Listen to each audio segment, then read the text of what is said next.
welcome back to Third and Long. I know it's been a while since we've been on, but we're going to dive right back into it like we didn't miss a beat.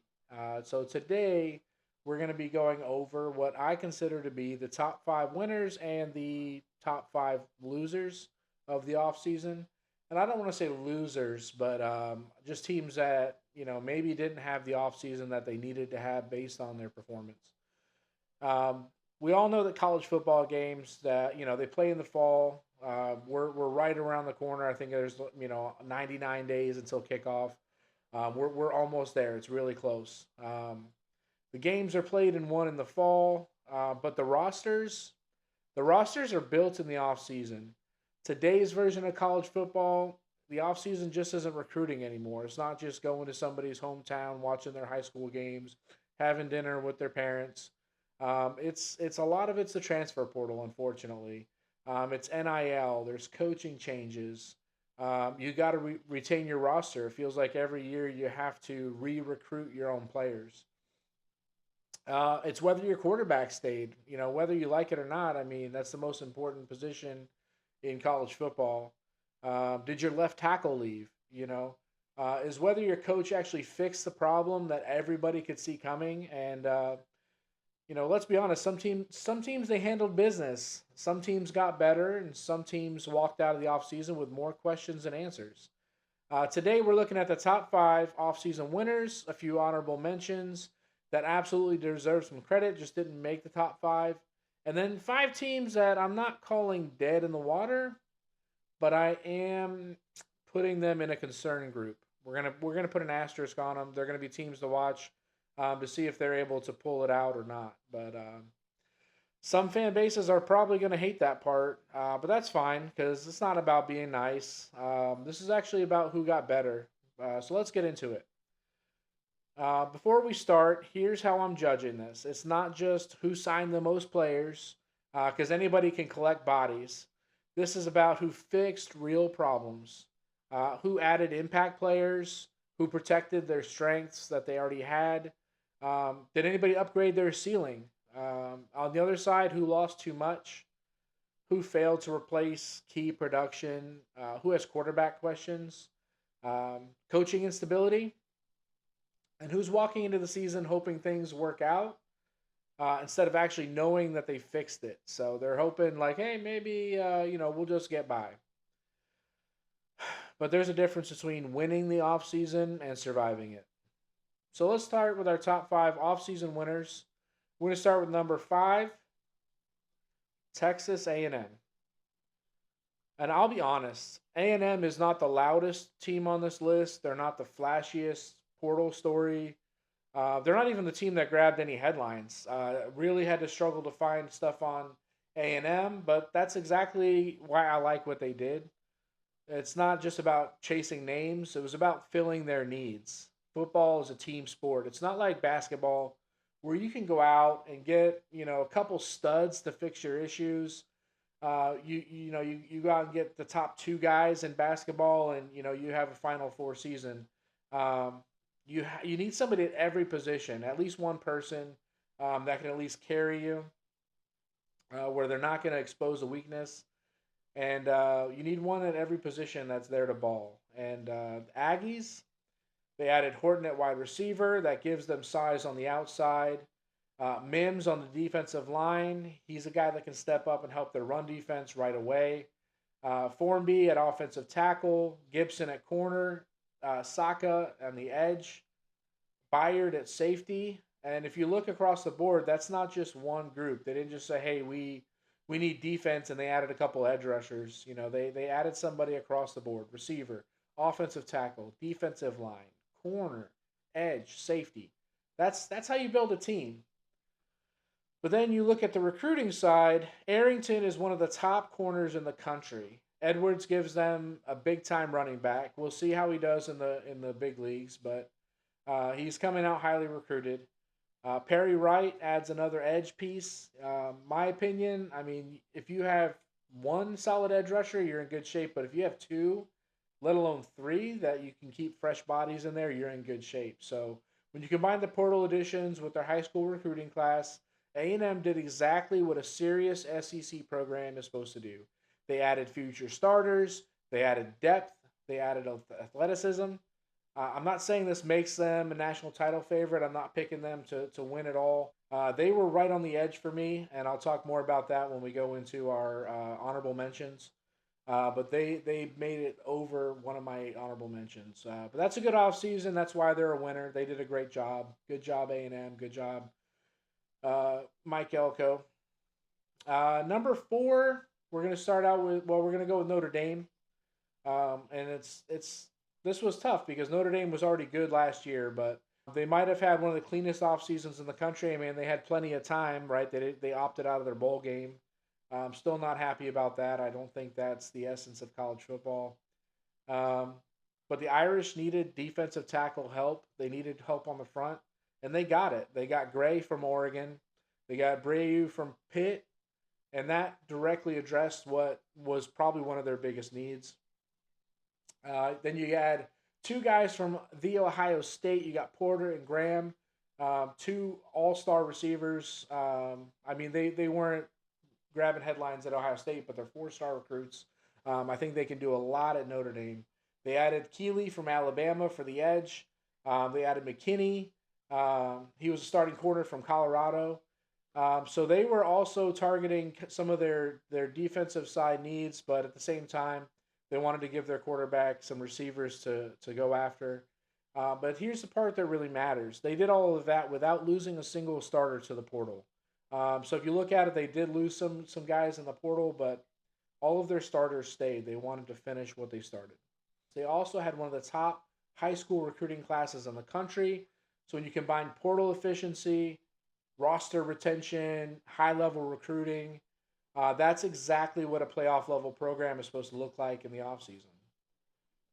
Now, the difference with Notre Dame is that they didn't need a rescue mission, right? They weren't dead in the water. They missed the playoffs, but they lost 2 games. They needed upgrades, and they got them.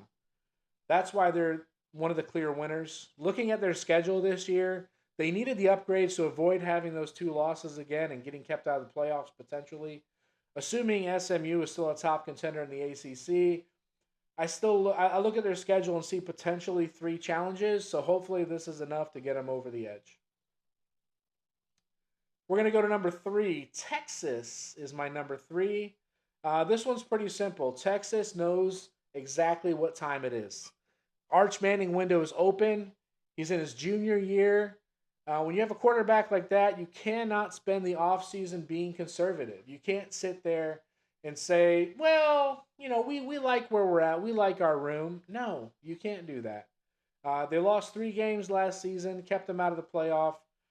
You can't do that. Texas is one of the teams that's favored to win it all this year. You got to go get weapons, and Texas did. They did exactly that. So if you look at their list, Cam Coleman from Auburn, that's the headliner. He was one of the top wide receivers in the portal. He gives Texas kind of the outside threat that can completely change the spacing of the offense. You have to find him on the field when he gets on there. You got Hollywood Smothers at running back. So you got a couple big names coming in that can shake things up. You add Brown, Siani, Jeffrard, Biles, Masco. I mean, you got everybody. Tackle, defensive line, linebacker, corner. They went for a full roster swing. And let's be honest, Texas is not graded on a nice offseason. Texas is getting graded on whether this roster is going to be good enough to win a championship. Because when you got, again, Manning potentially entering his final season in college, but Texas's clock is not ticking. That's not ticking, I hear. I hear their clock is screaming. Texas sees that. They acted like it. That's why they're a winner in my book. They didn't play small. They went big. And if Cam Coleman hits the way people think he can hit, that Texas offense is going to get scary real fast. I have Texas number 3. I have them going to at least the Final Four. Texas, big expectations this year. Let's go to number 2 on my list. Number 2, I've got LSU. LSU was tough. It was, do I put them at number 1? Do I put them at number 2?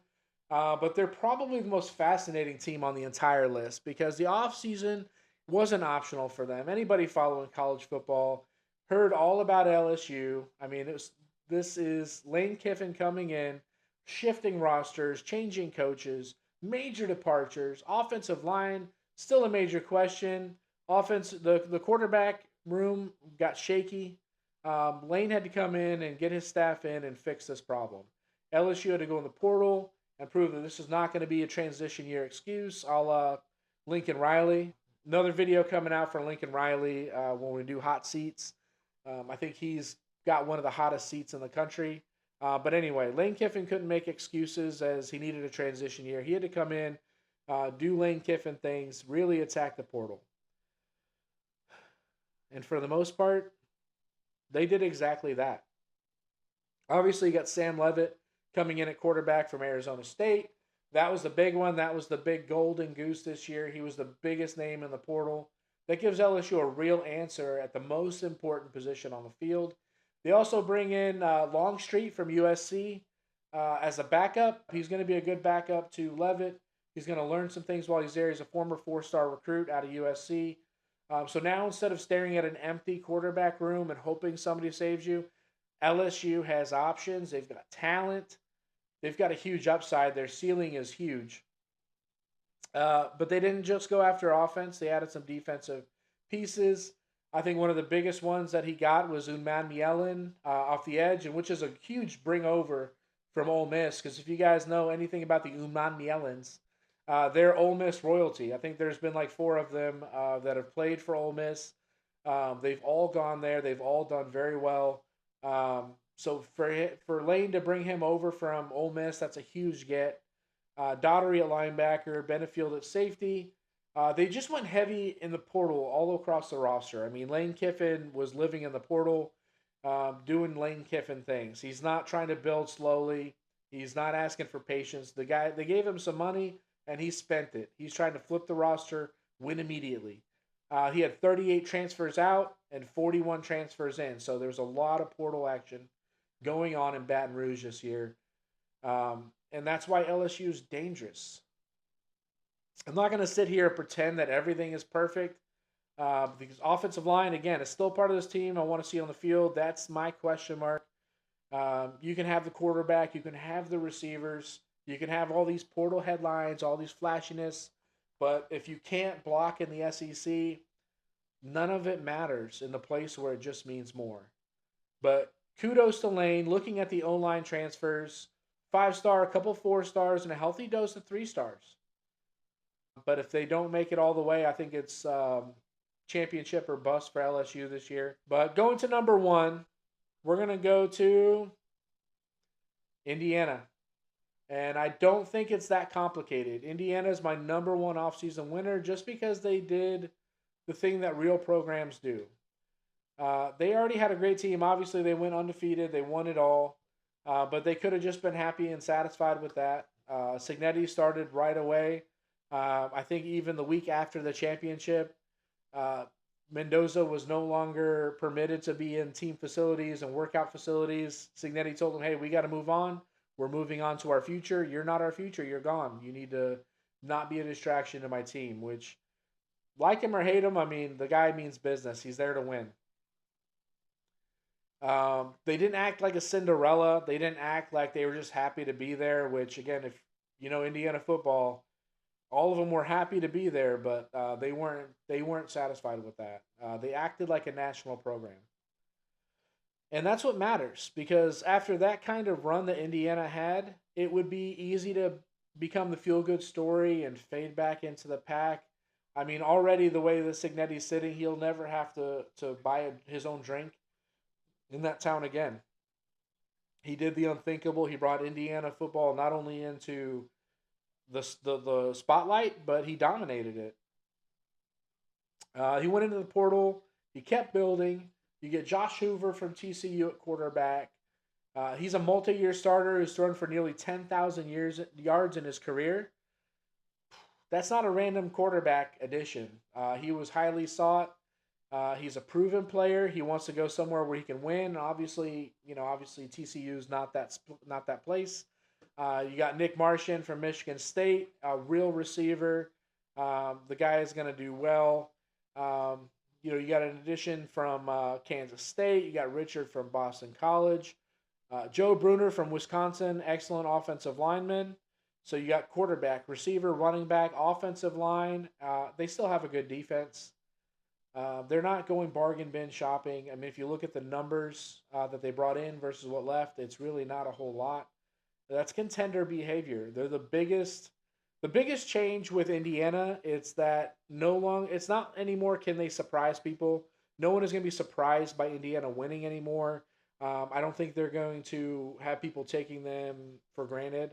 They're like, oh, Indiana is just going to win a couple and that's it. Stories now, how long can they stay on top? Can they stay on top? One more year, 2 more years?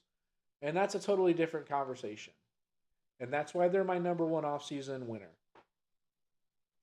Before we get into the concerning teams, there's a few programs that I think deserve credit.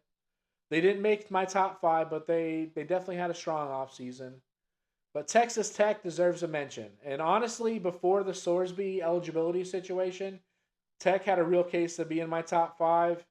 I had to take them out just as Sorsby is no longer part of the deal. They're going to have some real question marks there at quarterback. But they attacked the portal. They spent money just like they did last year. They bought their roster. They made it into the playoffs. They got the first round bye, and then they got smoked.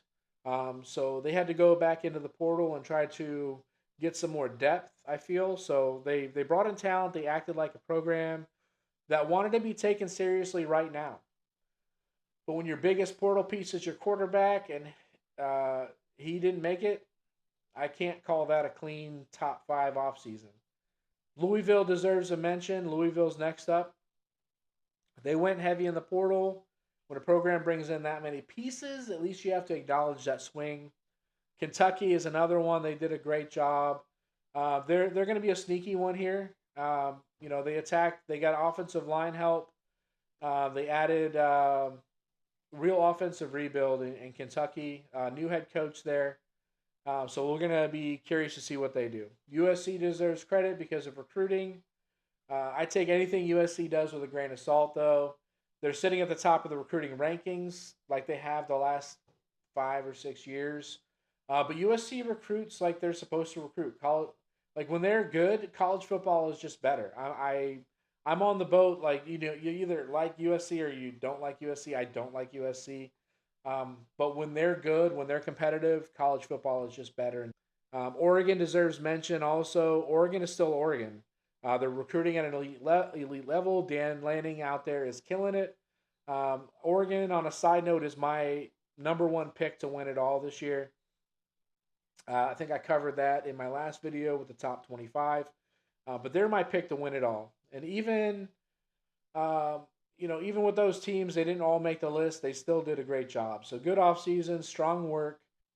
Top 5 concerned teams. Now I want to be clear. I'm calling this a concern group. So that's what the title is going to be. Not because every one of these teams is doomed. Not because they all had disastrous off seasons. It's because when you look at what they lost, what they failed to fix, what questions still remain. They, already had a shaky season. They needed to really recoup. I would not feel comfortable if I were a fan of these teams. And some of these fan bases, again, aren't going to like this, but that's fine. Let's talk about it. Number 5, I'm going to go with Duke. This one's very simple. I'm going to say 2 words. Darian Mensah. That's a concern when your quarterback situation goes from stable to chaos almost overnight. You're going to be on this list. Mensah had publicly planned to return. He was, for all intents purposes, probably enrolled for the next season. He was probably picking his classes. He was coming off a massive season. He had helped Duke win the ACC. And then at the very 11th hour, it was like 11:50. It was far past the 11th hour. He gets a call from Miami. He enters the portal, and he's gone. Duke lost several 4-star guys this offseason, and they didn't have that many to begin with. When you're Duke, you can't afford to lose if somebody that's a 4-star or better. They gained exactly 0 through the portal. So they lost a couple 4-star guys, gained 0. It's going to be a net loss for Duke. That's not a small loss. That's the kind of loss that changes your entire offseason. Duke, they also lost Brown, their leading returning receiver. Terry Moore, a safety, he really held that defensive together. He's gone too. So it's not just one player. It's not just Mensa, but let's be real. Quarterback is the headline. Because you have the quarterback, you had a plan. If you lose the quarterback late, now you're scrambling, pun intended. It's not on this list because they're a bad program. They've done really well over the last few years. Again, winning the ACC. Did not see that coming. I wish I would have bet on that in the beginning of the year. They are on this list because their offseason took their best case scenario and ripped it apart. It's gone. So that's a concern for me. Number 4, hear me out. I'm going to get the haters, but Florida State. Florida State is my number 4 concern team. Thought about putting them higher, but I knew I was going to get some hate. Number 4, this is where it's going to be blunt. Florida State needed a great offseason. Not a decent one. Not a, well, there were some good pieces we got offseason. They needed a great one. Because this is a program that they're not in a spot where average is good enough. Mike Norvell is probably in the hottest seat in the country. The roster already had issues. Their season was rough. And if you're coming off that kind of year, the portal has to change your direction. I'm not sure if Florida State did enough. They did have some wins. Wisner from Texas is a great running back addition. Chaplin helps out on the offensive tackle. Bayer is a nice linebacker piece, but they've also avoided total disaster by keeping some players from leaving. But the losses matter. They had 23 transfers in, but they lost 35. Yeah, they're 28th on the portal rating list, but that's just the guys coming in. Little is gone to Ohio State. McCoy gone to Louisville. Cryer gone to Texas. And when you look at the positions Florida State needed to attack, I don't think that they landed enough impact players to change the conversation. At quarterback, is Ashton Daniels really the guy who saves the Norvell era? Maybe. But if your answer is maybe in a hot seat year, that's not where you want to be. Florida State needed certainty. Instead, they still have questions. And that's why they're in the concern group. Florida State is another team, as much as obviously I don't like Florida State, but college football is better when Florida State is competitive. I love to see Florida State to win. I love to see Florida State have a great year. Florida State's got money. Okay, they're not broke. They definitely needed to go in that portal, throw around some cash, show up at some dudes' houses with suitcases with cash in it. Whatever they had to do. Norvell and the recruiting team, I mean, maybe they did. Maybe just nobody believed in them enough to give up going to Oregon or to USC or just one of the programs where maybe they thought could actually win. But they've got some real rebuilding to do. I definitely see if they don't have a bowl season this year, I think Norvell's gone. And again, I would love Florida State to do great this year. It's state of Florida football is much better when the teams are competitive. Florida State, get your crap together. Iowa State, number 3. I got Iowa State at number 3. And this is, I mean, should be obvious with their changes at head coach. It's about math. You got 55 Cyclones enter the portal. 55 Cyclones enter the portal. Of the season endings, the starting 22, you got 11 and 11. 15 of them entered the portal. 6 graduated, and only 1 stayed. So out of the guys that were lining up as your starters last year, only 1 guy is left. That's not turnover. That's demolition, brother. That is demolition. And yeah, a new coach deserves time. And obviously, he's going to get probably, I mean, at some of the powerhouse programs, they give you 3 years. If you're not moving the needle and, if you're not in contention in 3 years, you're gone, unfortunately. Iowa State probably gives them a little bit more. I mean, they're not exactly one of the top tier programs that, demands championships every single year. but they're rebuilding. They're not. They can't reload at this point. There's nothing in the barrel. They got to rebuild. Um, Maybe they find some portal gems. Maybe some of the guys that came in make a difference.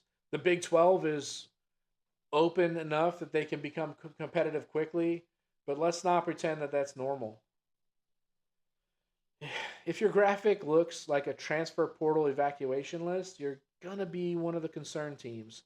Iowa State likely one of the largest ones. Again, it was 3 or 2 for me on this one.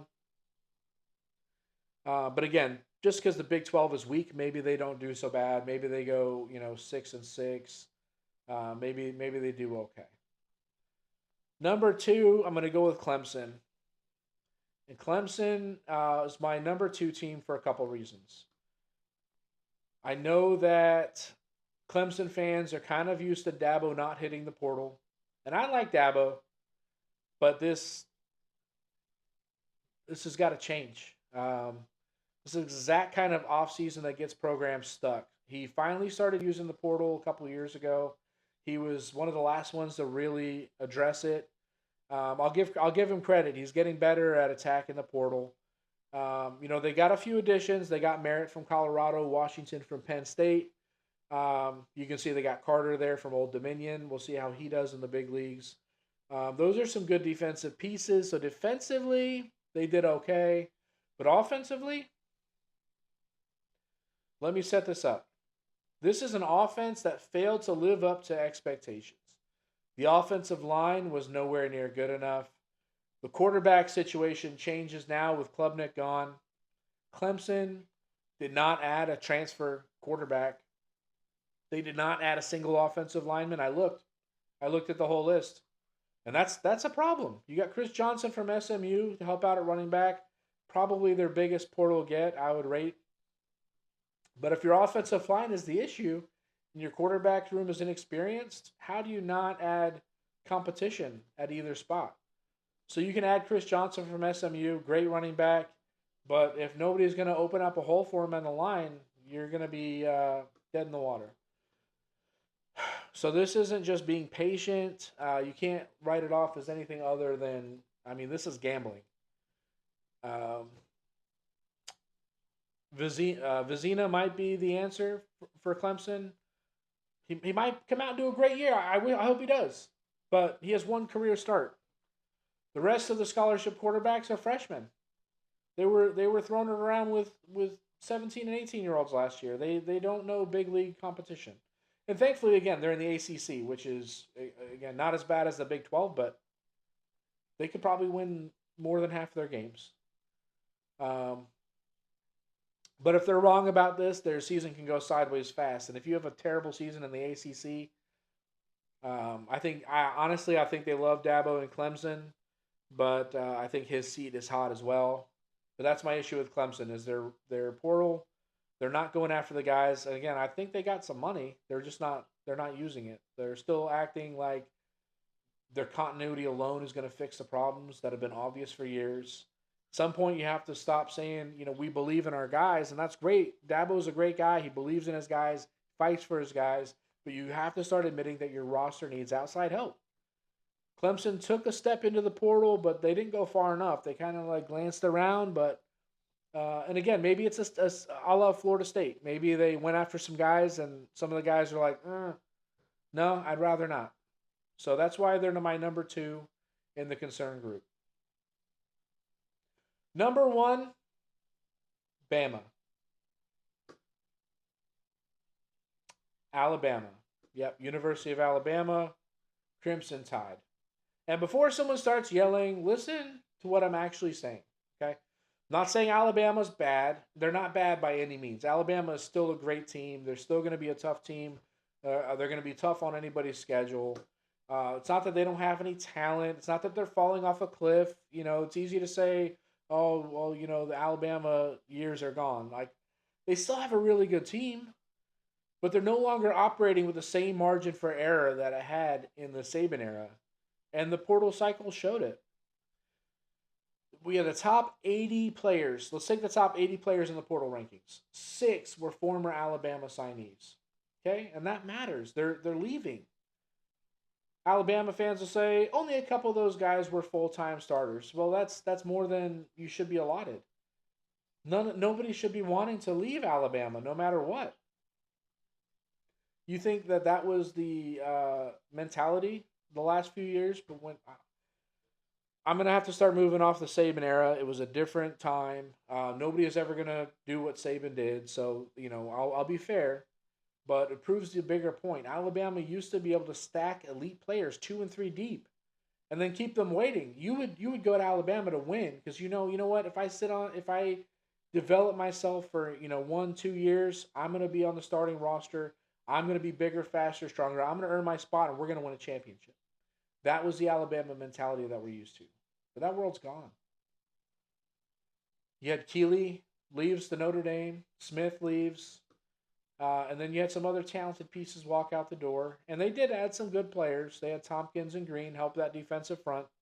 And if anybody knows me, I'm a defensive person. I love defense. Defense wins championships. But overall, when you look at the depth that left, their roster came out of January a little worse. And for Alabama, that matters more than it does for anybody, almost anybody else, because the standard's not pretty good. It's the SEC. You're expected to win. You're Bama. You're expected to win. The standard's not competitive. The standard is national championship. And if Alabama's depth is thinner, if the portal is hitting them harder, if Miami, Oregon, Texas, and the other programs out there are spending at a different level, and Alabama is not playing the same game that it used to dominate, that's why they're number one on my concern list. Again, some of those other teams, Clemson, Florida State, they had a dead year like a few years, I guess, but Alabama had the most. Those guys had nothing to lose. Alabama has a lot to lose if they're not hitting the portal, keeping their guys, getting that next level of talent. They're gonna get themselves in some hot water. They're not dead. They are human, and if Alabama human is a concern, Alabama's not used to bleeding. If it bleeds, you can kill it. So our final takeaway here: look at the full picture here. I'm going to throw this graphic up. LSU swung big because it had to, because Lane Train came to town and he had to flex his muscles. He had to go out and, I mean, the guy, they had like 50 transfers in. It was nuts. Every other day I was watching, there was a new transfer. I think he stole 2 guys from Florida. Texas acted like a team that knows its championship window is there. Texas 2 years ago was the favorite to win it all. Notre Dame, they were quiet, clean, and dangerous. They just went through, did their thing. I didn't see really a whole lot of fanfare, but that's par for the course for Notre Dame. A&M filled some real needs, stacked the roster. Those are my 5 winners. The other side, Duke lost its quarterback stability. Florida State has too many questions. Iowa State got gutted. Clemson still refuses to fully modernize on offense. Alabama is learning what life looks like when elite depth is no longer sitting quietly on the bench. But that's college football now. The offseason is not downtime anymore. It's roster warfare. You have to retain your guys, go out and get the best guys that are willing to come to your city. And the teams that understand that are going to keep moving forward. And the teams that don't are going to keep wondering why the sport passed them by. So let me know. Who did I get right? Who did I get wrong? But this is third and long. And that's what we do. We're going to talk more about it. We'll see you next time.